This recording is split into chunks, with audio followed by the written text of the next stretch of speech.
მოგესალმებით კიდევ ერთხელ ყველას დილა მშვიდობის ყველა იმ ადამიანს, ვინც ჩვენთან ერთად იწყებს დღევანდელ დილას, მათ ვინც ახლა შემოგვიერთდა და დავბრუნდით სტუდიაში სტუმრებთან ერთად. ძალიან საინტერესო თემით, რომელიც დარწმუნებული ვარ, რომ ჩვენს მაყურებელსაც დააინტერესებს. კარიკატურის ფესტივალი ჩატარდა 2026 და შესაბამისად აღნიშნული ფესტივალის ქართველი მონაწილეები არიან დღეს ჩვენთან სტუმრად და უფრო მეც მოგვიყვებიან ამ ფესტივალის შესახებ.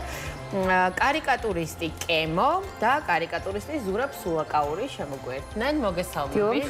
ძალიან დიდი მადლობა სტუმრობისთვის, იმისთვის რომ ჩვენთან ხართ და ძალიან გვაინტერესებს ეს თემა.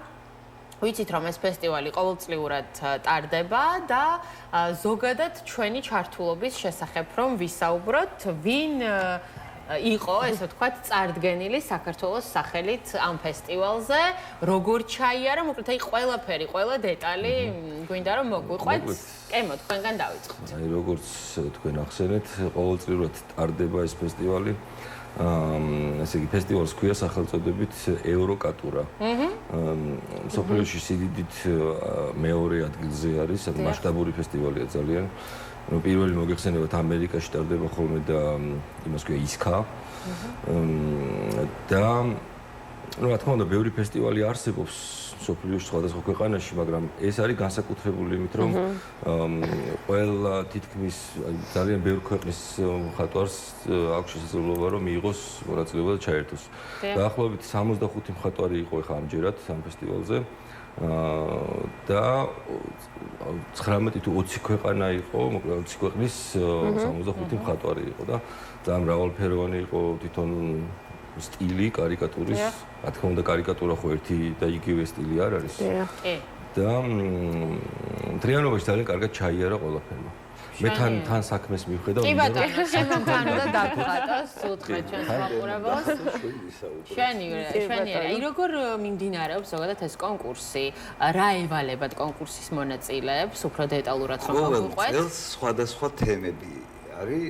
წელს ევროვიზია ტარდება ავსტრიაში და თემა იყო მუსიკა. აჰა, რა საინტერესოა. იყო აწყობილი ეს ყველაფერი და უნდა დაგვეხატა ევროვიზიის წარმომადგენელი მომღერლები, ძველი, ახალი, ეს უკვე არჩევითი იყო და იქ არის კარიკატურის მუზეუმი და გვითხრეს რომ თქვენი ნამუშევრები მუზეუმის წინ დიდი სივრცეებით და იქ უნდა გამოიფინოს ევროვიზიის არა მარტო, ასევე იქ თვითონ სარეკლამო კამპანიაშიც შეიძლება რომ ჩაერთოს ჩვენი ნამუშევრები თვითონ ევროვიზიის მიმდინარეობის დროს. ეს ძალიან კარგი ამბავია. მე მაინტერესებს, მსოფლიოში კი ბატონო აღიარებულია ფესტივალებიც იმართება და ასე შემდეგ, მაგრამ საქართველოში რა მდგომარეობაშია კარიკატურული მიმართულება მხატვრობს? საქართველოში ნელა ახლა იწყებს, იმიტომ რომ კარიკატურა ისეთი ბევრი არ ხართ როგორც ვიცით. ძალიან ცოტა. ალბათ ერთი 10 კაცამდე თუ უფრო ნაკლები. მაგდენს არა? მე მოვუმატე, არა, ერთი 5 კაცი. 10-ზე ნაკლები.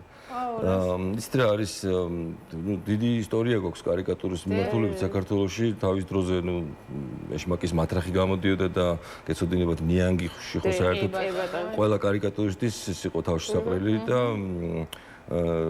ძირითადი დატვირთვა მაინც რა თქმა უნდა პოლიტიკაზე გადადიოდა ხოლმე, მაგრამ სამწუხაროა რომ უბრალოდ დღეს არ გვაქვს რაღაც პლატფორმა მაგალითად რომ რაღაც ჩვენ დროზე იყოს მორგებული რომ კარიკატურის თემა საქართველოში რაღაც დოზით თავისი საყვარელი საქმე აკეთონ და ემში ანაზღაურება მიიღონ. და აი რა არის საჭირო ამისთვის? რაღაც კონკრეტული ფინანსური რესურსი, ადამიანური რესურსი, ეს ორივე ერთად თუ აი რა არის ამ ყველაფრის თავმოსაყრელად? მე ვფიქრობ რომ ანუ უფრო დაინტერესება უნდა იყოს ბიზნეს სექტორის მხრიდან რომ კარიკატურა გამოიყენონ რაღაც თავისი პროდუქტის PR-ში, იმიტომ რომ საზღვარგარეთ ძალიან ისეთი ძალიან კარგი აღიარებული და გამართლებული გზა არის რაღაც კონკრეტული ბრენდების სარეკლამოთ, მაგალითად, არ გულისხმობ ხა აქ რომ ვიღაცის დაცინვა, ვიღაც ეს.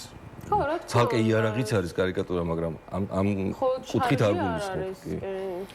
ძალიან დიდი იმედი მაქვს, რომ აი ესეთი ჩართულობა, ესეთი ფესტივალები, თქვენი წარმატებები ბევრ ადამიანს გაუჩენს შემდგომ სურვილს, რომ რაღაცნაირად კარიკატურისტებიც გახდნენ და საქართველოშიც ეს მიმართულება თანდათან უფრო და უფრო წინ წამოვიდეს. იმედი მაქვს.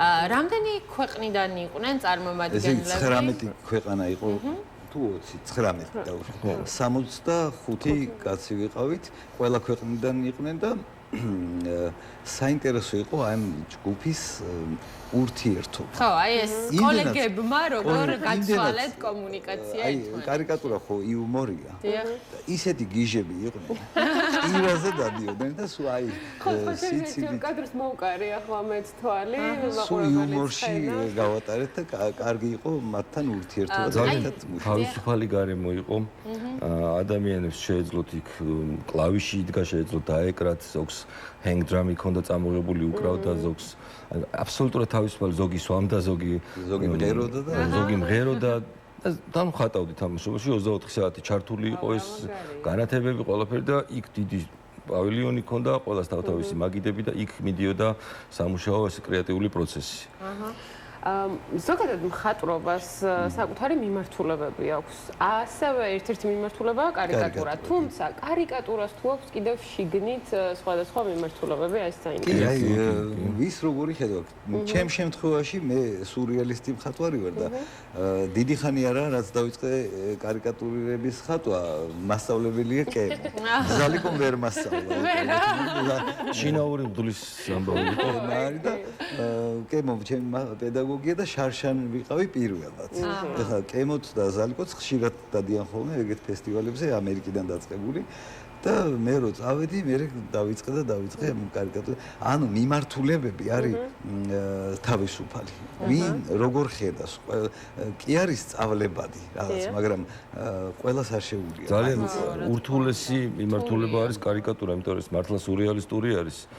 და როგორც მე ვამბობ ხოლმე ძირითადად ამას არის გადაკვეთაში იუმორთან, სურეალიზმი, რომ აი სალვადორ დალისთვის მაგალითად რომ რაღაცა იუმორისტული რაღაცა ის ნიუანსი შეგვემატებინა, ჩემი აზრით რაღაც დონეზე კარიკატურაც გამოვიდოდა.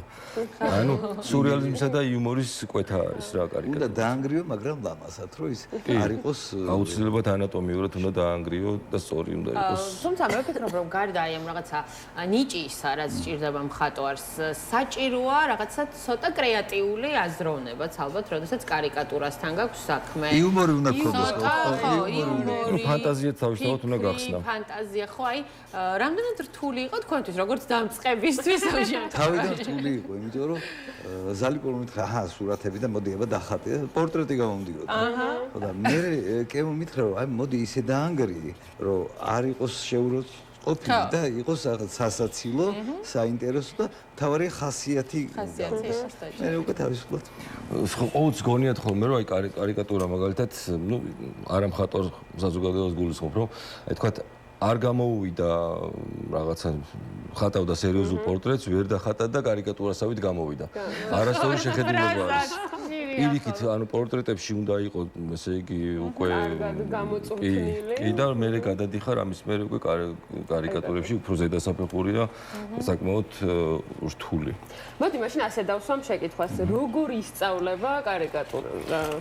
ეს ბავშვებისთვის ვერ ისწავლება, იმიტომ რომ ჯერ აკადემიური ცოდნა უნდა მიიღონ და ჩემი აზრით რაღაც დონეზე უკვე მხატვარი გახდე, უკვე პროფესიონალიზმს დაეუფლოთ და მე უნდა დაიწყო საკუთარ თავთან ძიება.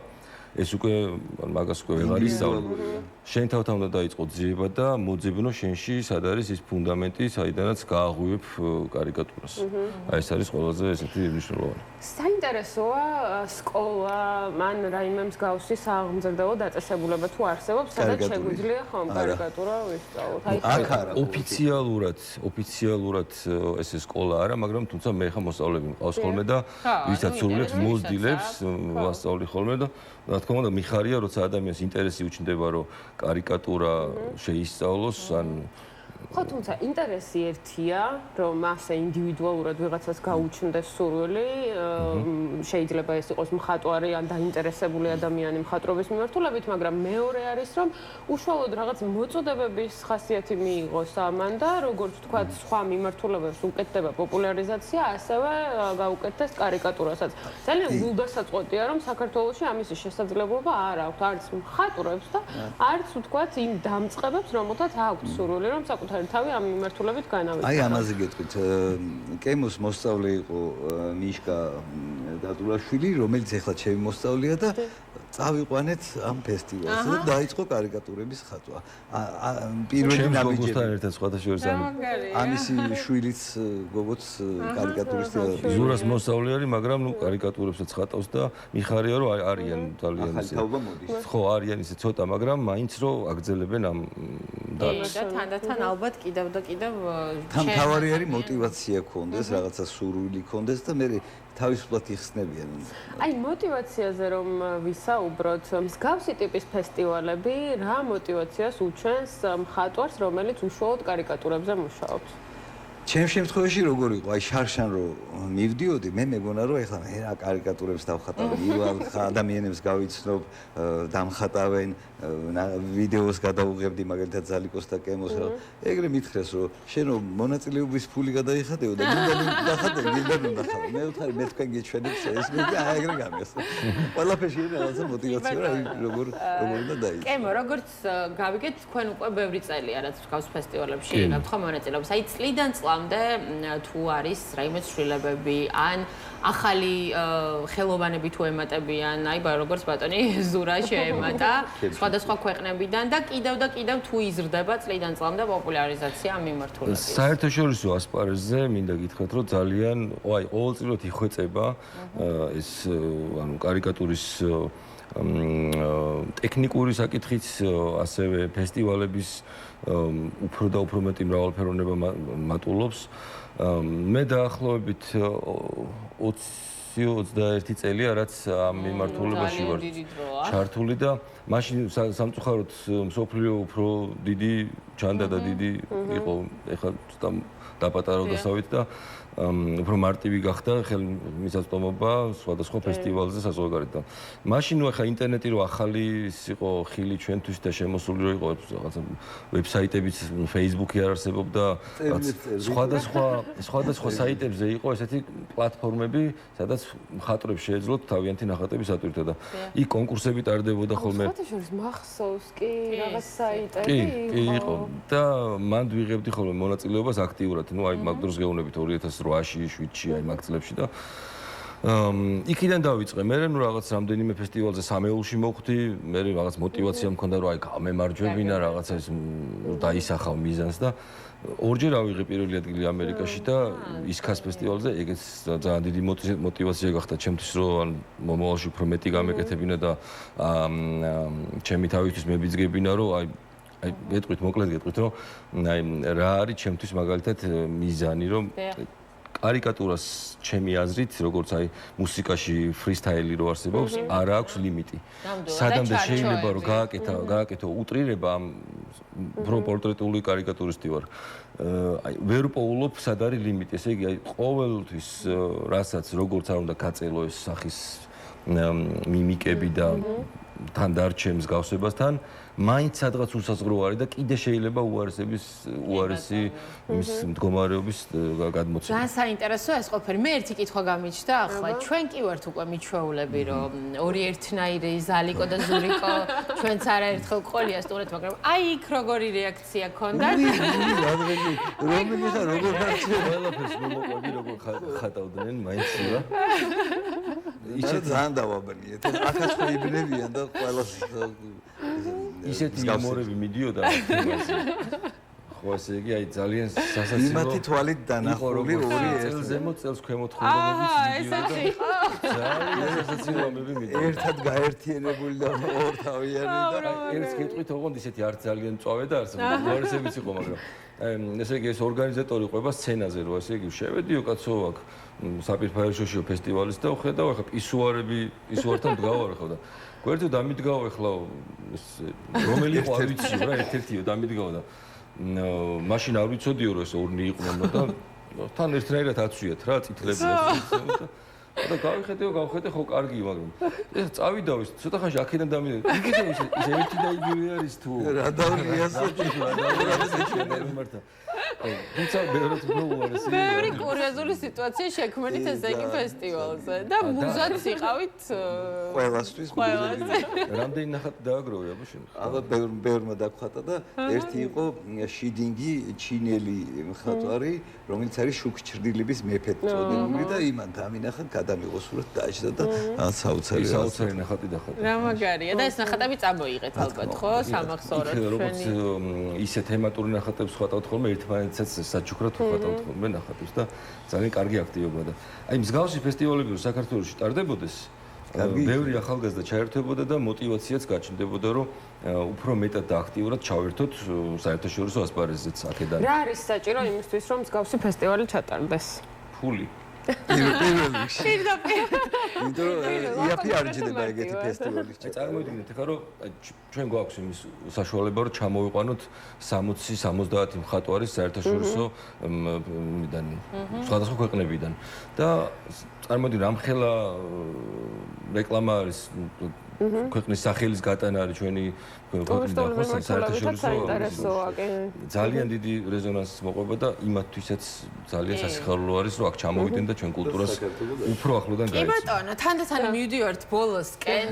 და ბროწეულის ფანტაზე დაგპატიჟებთ სანამ გაგიშვებთ ეს არის სიახლე და ძალიან გემრიელია და უახლესი გეგმები რა გვაქვს ანუ კიდევ იგეგმება თუ არა მსგავსი გასვლითი ღონისძიებები ამ მიმართულებით და ზოგადად რას ვაპირებთ ახალს წინასწარ უკვე აპრილში იმართება მომავალ წელს ისევ ავსტრიაში ეს ფესტივალი მანამდე ამერიკაში არის ნოემბერში თუ არა ვცდები დაახლოებით ეხლა ამერიკის თემა როგორ წარიმართება არ ვიცი მაგრამ ევროკატურაზე ყველა ვარიანტში მივიდივარ და წინასწარ უკვე დაგეგმილია რომ აბა ჩამოვდივარ და თავიდან ჯერ კემო იყო მე კემო და ზალიკო წავიდნენ მე შარშანი იყო რომ მე ზალიკო კემო და კემოს შვილი ეხლა 7 წარმომადგენელი იყო ჩვენ მიყვავდა იქ პარადი წარმოიდგინეთ 7 ქართველი ამ რას იზავდა ქართველები თან გვაქვს რაღაც ქარიზმა და უნარი რომ უცხოელებს თავიდან ამახსოვროს ზოგიერთი უცხოელი იყო იგი არც ჩანდა თავისი რაღაცა იუმორისტი ხარ მოდი გაშდა ჩვენ გავით ყველაზე გიგიები რა თქმა უნდა კემო რა ხდება კარიკატურისთან და ჟამი ნანატრი იმედია სხვა დროსაც მომიწოთ ამ ნახატების ნახვის შემდეგ აუცილებლად შემდეგ კონკურსებზე ცხომ ამ ნახატების შემდეგ აუცილებლად მეშინია უკვე საიდან დავიწყო აბა მოვემზადეთ ჯერ მე ვარ აი მაპატის